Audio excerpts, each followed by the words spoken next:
तो शिव को गुरु मानने में कुछ नहीं लगता है, कहीं कोई रोक नहीं है, कुछ नहीं है, केवल एक सोच है कि हम महादेव को गुरु माने हैं, शिव मेरे गुरु हैं, हे महादेव आप मेरे गुरु हैं, मुझ पर दया करिए, और तो कुछ इसमें लगता नहीं है।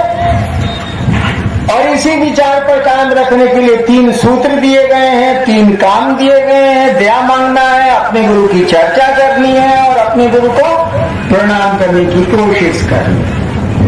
आइए देखते हैं कुछ सवाल भी आए हैं क्या, तो कोशिश करते हैं।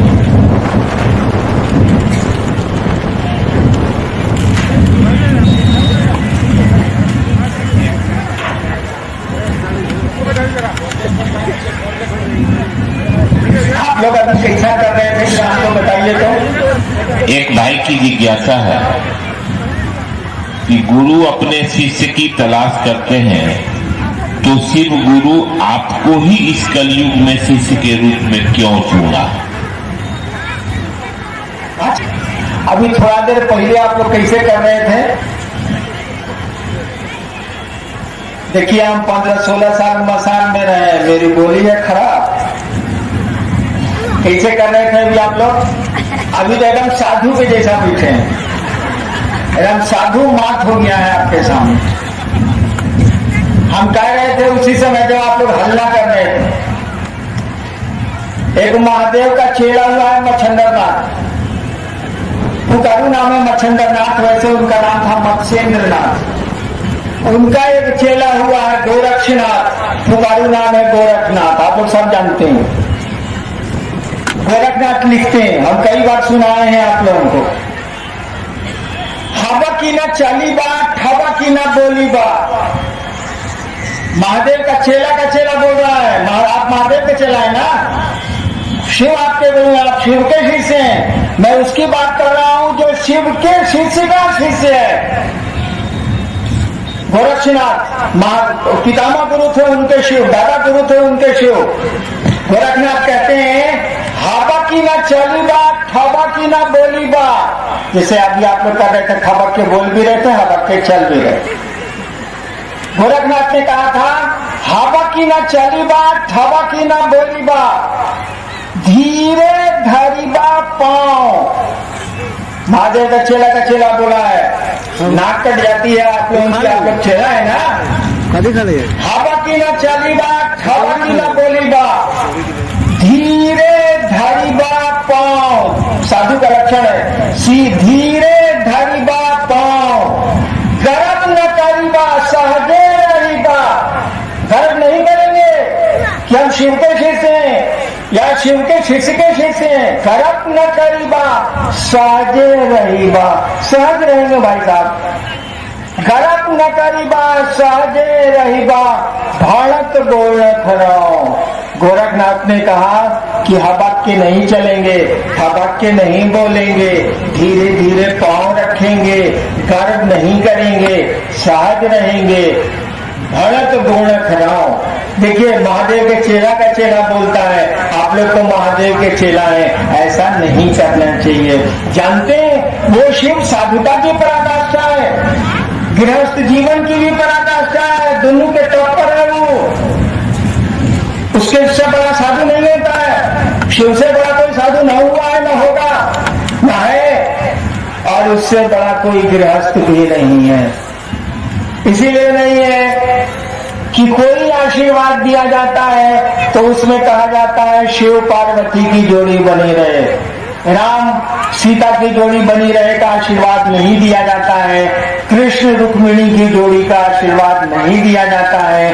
जब भी भारतवर्ष में किसी को आशीर्वाद वर वधू को दिया जाता है तो कहा जाता, तो वर्ण में लिखा जाता है शिव पार्वती। आशीर्वाद जब भी दिया जाता है तो कहा जाता है कि शिव पार्वती की जोड़ी बनी रहे। क्यों कहा जाता है? ये जानते हुए भी कि शिव को खाने के लिए नहीं है, ये जानते हुए भी कि शिव जितनी अव्यवस्था में जीता है कोई नहीं जीता है, कोई व्यवस्था शिव के पास नहीं है, रहने को घर है, न कर है, पहनने को कपड़े हैं, कुछ भी नहीं है, कोई व्यवस्था उसके पास नहीं है, कोई धन नहीं है, कोई संपत्ति नहीं है, तब भी कहा जाता है शिव पार्वती की जोड़ी बनी रहे। क्योंकि सामग्रियों से सुख नहीं होता है, पैसों से सुख नहीं होता है, सुख तो प्रेम से होता है। और भगवती और महादेव का प्रेम आप जानते हैं हमसे बढ़िया से, वरहु शंभु नहीं तो रहो कुंवारी। शिव और भगवती का प्रेम ही ऐसा है कि आज भी भारतवर्ष में वर वधू को आशीर्वाद दिया जाता है, शिव जो पार्वती की जोड़ी बनी रहे। वहाँ शिव साधुता की भी पराकाष्ठा है, गृहस्थ जीवन की भी पराकाष्ठा है, उससे ऊपर कोई आदर्श पुरुष नहीं है। हमको आपको भी चाहिए, जैसे इतने लोग हैं, अभी साधु गुजर रहा है, महादेव का चेहरा गुजर रहा है, और गुजर गए शहर से और शहर को पता भी नहीं चला, गुजर गए सड़कों से, गलियों से, शहर को पता भी नहीं चला। अरे साधु गुजरेगा और बताना नहीं चाहेगा तो लोगों को मालूम कैसे होगा कि साधु गुजरा है। मैं अक्सर कहता हूँ कि लाखों की संख्या में शिव के शिष्य आएंगे और शहर से, गलियों से मर्यादा नहीं रखेगा तो फिर रखेगा कौन? शिव। शिष्य से ही शिव जाना जाता है, चेला से ही गुरु जाना जाता है। स्कूल में जितना लड़का बढ़िया करता है, स्कूल उसी से जाना जाता है। ठीक उसी तरह से आपके आचरण, आपके व्यवहार, आपके लक्षण से आपका गुरु जाना जाएगा। लोग कहेंगे महादेव का चेला तो साधु होता है, ठीक ही है, महादेव का चेला साधु नहीं होगा तो कौन साधु होगा? इसीलिए साधुता का परिचय दीजिए, शिव शिष्यता का परिचय दीजिए। आपसे शिव की प्रतिष्ठा बनती है, बिगड़ती है, हमको आपको उनकी प्रतिष्ठा रखने की मनसा वाचा कर्मणा, मन से, कर्म से, वचन से कोशिश करनी चाहिए। आइए सवाल का जवाब। एक भाई की जिज्ञासा है कि गुरु अपने शिष्य की तलाश करते हैं तो शिव गुरु आपको ही इस कलयुग में शिष्य के रूप में क्यों चुना? सवाल सुना। गुरु शिष्य की तलाश करते तो महादेव ने हम ही को काहे तलाश किया? हम रोड पर जा रहे थे, एक आदमी एक लपड़ मार दिया, मंच से सवाल हुआ, भाई साहब इतना लोग जा रहा था, आप ही तो एक लपड़ काहे मार दिया? साला हम क्या करें, हम तो चुपचाप जा रहे थे, कोई एक लपड़ मार दिया तो इसमें हमारा क्या दोष है भाई साहब? इसमें हमारी क्या गलती है? मैं जा रहा था देवघर से नौगछिया में, एक ट्रक वाले ने मेरे स्कॉर्पियो में मार दिया, मेरा सर फट गया, सीने की 3 हड्डियां टूट गई, अस्पताल में भर्ती हो गया। आप लोगों को मालूम है मेरा एक्सीडेंट हुआ था। इसमें मेरी क्या गलती है बता दीजिए? हम तो एनएच पर बाएं से बाएं धीरे धीरे जा रहे थे, उधर से वो ट्रक वाला उधर जा रहा था, अचानक मोड़ा, हमारी गाड़ी में मार दिया। हम क्या कहें? मेरा तो इसमें कोई दोष नहीं था, मैं तो एकदम किनारे जा रहा था, अब जाता तो गड्ढे में गिर जाता, उसने मार दिया। ठीक उसी तरह से इसमें मेरी क्या गलती है? हमको महादेव ने चुन लिया तो सर चुन लिया तो हम क्या करें भाई साहब? उससे न पूछिएगा कि हमसे पूछिएगा, तो जमाल है। अरे उससे न पूछिए कि आपको हरिनारायण कहाँ से बेटा या मत दुआ, दूसरा कोई कहीं नहीं बेटा है तो उन्हें जवाब देगा। हम क्या करें भाई साहब? हम तो अपना चले जा रहे थे मोहब्बत के मारे किनारे किनारे, फिल्म का गीत सुने, चले जा रहे हैं मोहब्बत के मारे किनारे किनारे, तो हम तो अपना किनारे किनारे जा रहे थे, अब साला महादेव का ट्रक हम ही को मार दिया, तो हम इसमें क्या करें बोलिए? हमारी तो कोई गलती नहीं है। वैसे गुरु शिष्य की तलाश करते हैं, बिल्कुल सही है, गुरु शिष्य की तलाश करते हैं, बिल्कुल सही है। आप शिष्य होइएगा तब न गुरु आपकी तलाश करेंगे। गुरु शिष्य की तलाश करते हैं, ये तो सनातन है, परमानेंट है, बिल्कुल सही है ये। आप शिष्य होंगे तब न गुरु आपकी तलाश करेंगे, आप शिष्य हैं ही नहीं तो गुरु आपकी तलाश कैसे करेंगे? शिष्य बनिए। हम लोग इसीलिए ना आप लोग इतना हल्ला कर रहे हैं, इतना महोत्सव कर रहे हैं, इतनी चर्चाएं कर रहे हैं। शिष्य बनिए, वो शिव आपकी तलाश करेगा। शिष्य भाव में जाइए, बीच वाला में वो जो गुरु कहता है उसको करिए, शिव को अपना गुरु बनाने का मन बनाइए। जैसे बहुत सारे रिश्ते हम आप बनाते हैं ना, माँ से, बाप से, दोस्त से, डॉक्टर से, वकील से, अफसर से, बहुत सारे रिश्ते बना के हम लोग रखते हैं, वैसे वो रिश्ता और बनाइए। जैसे 100 रिश्ता रखे हैं तो 101 और रिश्ता बनाइए, वो गुरु का रिश्ता बनाइए और उसे शिव से बनाइए, उससे बड़ा गुरु नहीं होता है, उससे रिश्ता बनाइए। और अपने काम के अलावा उसका भी काम समझिए, उसको भी अपना समझिए और कहिए कि हे महादेव आप मेरे गुरु हैं, हम पर दया करिए। धीरे धीरे यह विचार भाव में बदलेगा, ये विचार भाव में बदलेगा। विचार भाव में बदलते ही बदलते हैं। ये विचार भाव में बदलेगा, शिष्य भाव आ जाएगा। जैसे शिष्य भाव आना शुरू करेगा, गुरु आपकी तलाश करेगा। और अगर गुरु तलाश आपकी नहीं कर रहा है तो इतने लोग आए कहाँ से है, सो बता दीजिए हमको। अगर गुरु आपकी तलाश नहीं कर रहे तो इतने लोग इस महोत्सव में कैसे आए हैं, सो बता दीजिए। कोई आपको पैसा दिया है कि अपने पॉकेट से पैसा लगाए हैं आप? इस ठंडी में आए हैं आप, इस परेशानी में आए हैं आप। साला एक गिलास पानी पिलाने की ताकत हम लोगों को नहीं है। एक आदमी को पानी पिलाएंगे तो हम ही पानी पी जाएंगे, नहीं पिला सकते हैं। कैसे आ गए आप? कोई जादू की छड़ी थोड़ी है। क्यों आ गए आप? इस सर्दी में, इस मौसम में, इस परेशानी में अपना पैसा खर्च करके कैसे आए आप? अरे गुरु शिष्य की तलाश करते हैं, इसीलिए आए आप। कहीं न कहीं वो गुरु आपकी तलाश कर रहा है। और तब कानों में जब ये बात पड़ी है कि शिव महोत्सव है मुजफ्फरपुर में, तो चले आए हैं आप इस कुहासे में, इस सर्दी में, अपना पैसा खर्च करके, अपनी परेशानी उठा के आप चले आए हैं। हरिनाम तलाश कर रहे हैं कि वो महादेव तलाश कर रहा है।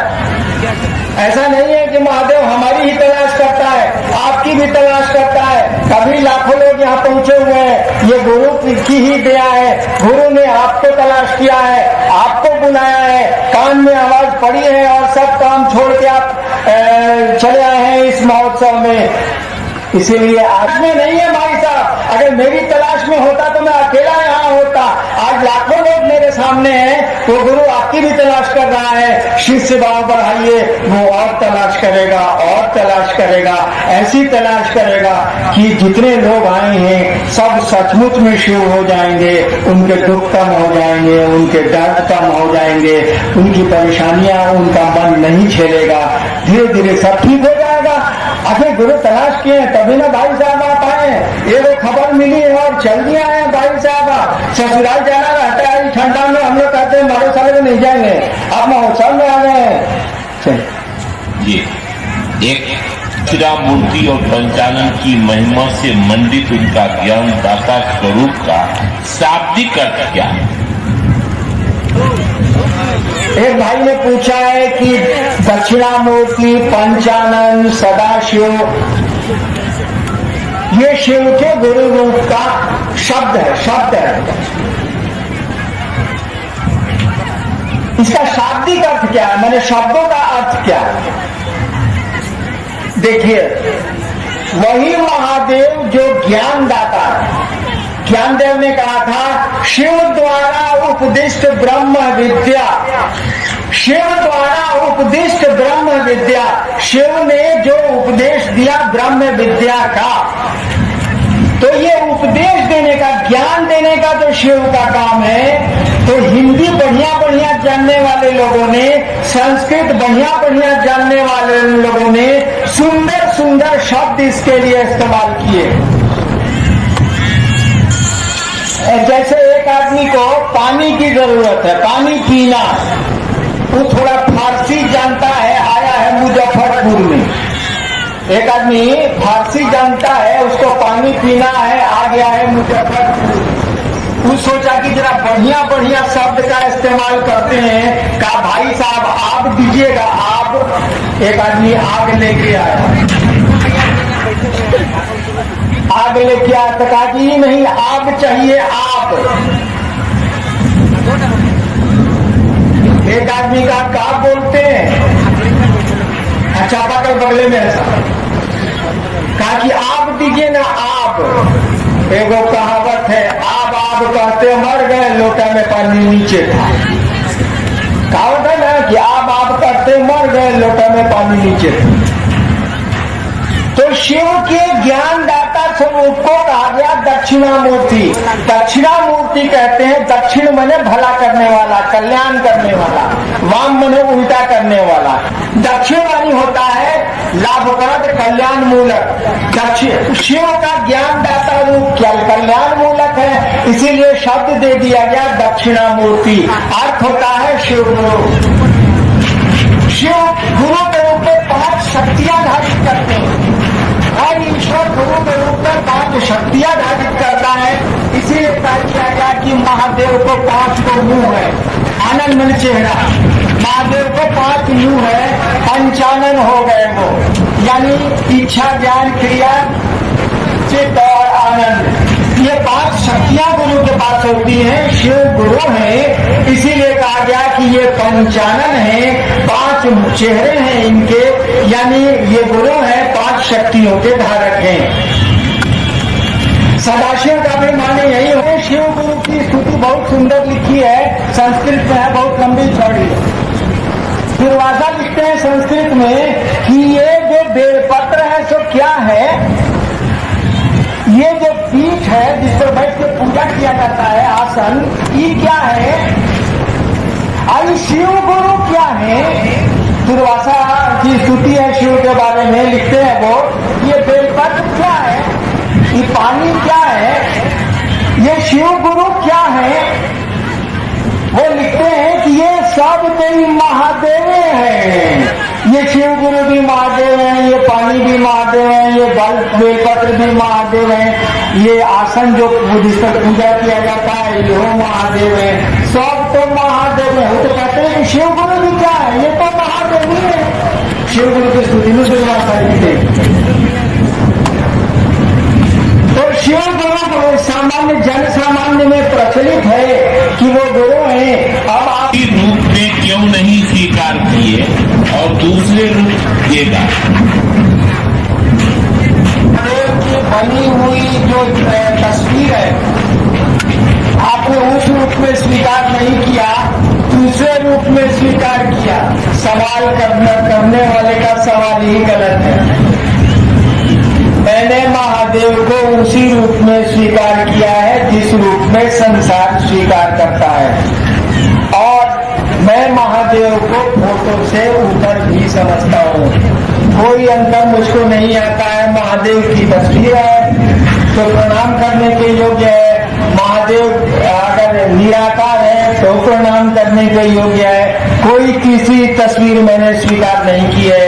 वही शिव जो आपके द्वारा पूजा जाता है, वही तस्वीर मुझको भी मान्य है। प्रश्नकर्ता का प्रश्न ही गलत है।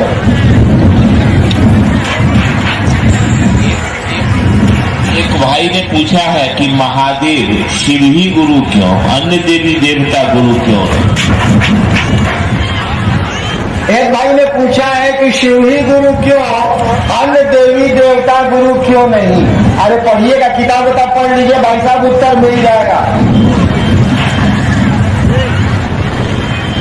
ईश्वर है वो, इसीलिए वो गुरु है। अन्य देवी देवता का जीवन चित्रण आप देखिएगा तो लगेगा कि ये लोग पढ़ाने का काम नहीं करते हैं। जैसे अस्पताल बच्चे को पढ़ने के लिए भेजिएगा, अस्पताल का डॉक्टर भी मनोहर पोथी जानता है, ऐसा नहीं कि नहीं जानता है। अस्पताल बच्चे को पढ़ने के लिए भेजिएगा, जो डॉक्टर है वो जानता है मनोहर पोथी, उसको भी ABCD मालूम है, लेकिन नहीं भेजिएगा क्योंकि वो पढ़ाने का काम नहीं करता। मैं सरकार में ज्वाइंट सेक्रेटरी था, मुझको मनोहर पोथी नहीं आती है, मुझको 2600 अंग्रेजी का लेटर नहीं आता है, आता है, लेकिन कोई मेरे पास पढ़ने के लिए बच्चों को नहीं भेजेगा। इसलिए नहीं भेजेगा कि मैं पढ़ाने का काम ही नहीं करता। ठीक उसी तरह से अन्य देवी देवताओं का चित्रण आप पढ़ लीजिए, लगेगा कि ये पढ़ाने का काम ही नहीं करते। और शिव पुराण में उलट के देख लीजिए, उसमें साफ लिखा हुआ है कि भगवान शिव ब्रह्मा सृष्टि के पालन का काम करेंगे, मैं सृष्टि को ज्ञान देने का काम करूंगा। ईश्वर है तो गुरु होंगे ही होंगे, उनको तो ज्ञान देना ही पड़ेगा। ईश्वर जिसने सृष्टि बनाता है उसी को सब कुछ पता है, इसीलिए शिव को गुरु कहा गया है। आपके शास्त्रों में कहा गया है, आपकी किताबों में कहा गया है, आपके बुजुर्ग आज भी बोलते हैं कि शिव गुरु है। अन्य देवी देवताओं का चित्रण तो ठीक से पढ़िएगा, मुझसे कहा के लिए बोलवाइएगा, पढ़िएगा तो आपको मालूम हो जाएगा कि ये लोग पढ़ाने का काम नहीं करते हैं और इसीलिए इनको गुरु नहीं कहा गया। एक भाई ने पूछा है कि मोक्ष मूलम गुरु कृपा कहा गया है, आपने अपने प्रथम सूत्र में गुरु से दया की याचना की विधा दी है, ऐसा था। एक भाई ने पूछा है कि आज तक कहा गया है कि मोक्ष मूलम गुरु कृपा, गुरु की कृपा से मोक्ष मिलता है। आपने प्रथम सूत्र में दया की बात की है, ऐसा क्यों? देखिए, कृपा का मानी होता है करिएगा तो मिलेगा। कृपा का मानी होता है करिएगा तो मिलेगा। आप सरकारी नौकरी करिए, आपको छुट्टी मिलेगी, लेकिन सरकारी नौकरी नहीं कीजिएगा तो सरकार आपको छुट्टी नहीं देगी। कृपा का मानी होता है करो और पाओ। आप मजदूरी करिए, पैसा मिलेगा, मजदूरी नहीं करिएगा पैसा नहीं मिलेगा। आप कोई काम करिए, मेहनताना मिलेगा, काम नहीं करिएगा मेहनताना नहीं मिलेगा। कृपा का अर्थ होता है कि हम मेहनत किए हैं, आप हमको मेहनताना देने की कृपा करिए, करे हैं तो मिलेगा आपको। कृपा का शब्द का अर्थ होता है करो और पाओ। दया का मानी होता है कोई काम नहीं किए तब वो चाहिए। दया का मानी होता है कोई काम नहीं किए तब वो चाहिए। कानूनन हार गए हैं हम, तब भी महामहिम राष्ट्रपति से दया मांगेंगे और दया मिलती है। कानूनन हार गए हैं, माननीय सर्वोच्च न्यायालय ने हमको सजा दे दी है, तब भी हम राष्ट्रपति के यहाँ जाएंगे, क्या लेके जाएंगे? दया की मांग लेके जाएंगे, मर्सी अपील लेके जाएंगे। भारतीय संविधान कहता है कि आप महामहिम राष्ट्रपति से दया की भीख मांग सकते हैं और उनको अधिकार है कि वो दया कर दें। यानी कानूनन हार गए हैं आप, कोई मेरिट नहीं है आपके पास, कोई अर्हता नहीं है आपके पास, कोई योग्यता नहीं है आपके पास, तब भी आपको मिल सकती है जो चीज, वो दया के तहत मिलती है। वहाँ नहीं देखा जाता है कि आपने किया क्या है, वहाँ केवल देखा जाता है कि आपको जरूरत क्या है, वह आपको पूरी कर दी जाए। भले कानून उल्टा हो, नियम उल्टा हो, सब कुछ उल्टा हो, तब भी आपको मिलेगा। हम लोगों ने शिव को गुरु माना है, जो गुरुओं का गुरु है, ईश्वर है वो, उसको हम लोगों ने गुरु माना है, वो हम लोगों के गुरु है। वहां कृपा शब्द का प्रयोग करके कौन फंसेगा से बताइए? ये कहेगा कि हम आपके चेला हैं, आप हम पर दया करिए, हम आपका चेला बने हैं तो हम पर दया करिए। ये कहेगा उनके सामने ही बात? कौन बोलेगा इस बात को? हम लोगों ने कहा कि हे महादेव, हे शिव, आप मेरे गुरु हैं, हम पर दया कर दीजिए। यानी आप मत देखिए महादेव, मत देखिए कि हम में क्या योग्यता है, मत देखिए कि हम शिष्य हुए हैं कि नहीं हुए हैं, हम कह रहे हैं कि आप मेरे गुरु हैं, हम पर दया करिए। और दया के लिए कोई नियम नहीं देखा जाता है, कोई योग्यता नहीं देखी जाती है, कोई अर्हता नहीं देखी जाती है। इसीलिए हम लोगों के पहले सूत्र में लिखा है, हे शिव आप मेरे गुरु हैं, मुझ पर दया करिए। वहाँ कृपा लिखने की गलती मैं नहीं कर सकता। उस शिव को गुरु हम लोग बनाए हैं जो देवाधिदेव है, जो जगत का गुरु है। वहाँ क्या बोलेगा कि हम कुछ है सरकार, हमको दीजिएगा नहीं। वहाँ तो कहना है हम कुछ नहीं है सरकार, तब वो हमको चाहिए। इसीलिए दया शब्द का प्रयोग हुआ है और कृपा शब्द का प्रयोग नहीं हुआ। जागत जागत। अब आप लोग जाने के मूड में हैं। मुजफ्फरपुर का ये शांत बैठेंगे आप लोग, साधुता का परिचय देंगे और धीरे धीरे जाएंगे। पहले माँ बहनों को निकलने देंगे। आपको देख के लगना चाहिए कि महादेव का चेला जा रहा है। ये शिव गुरु महोत्सव मुजफ्फरपुर का आपने बुलाया और मुझको आने का सौभाग्य मिला।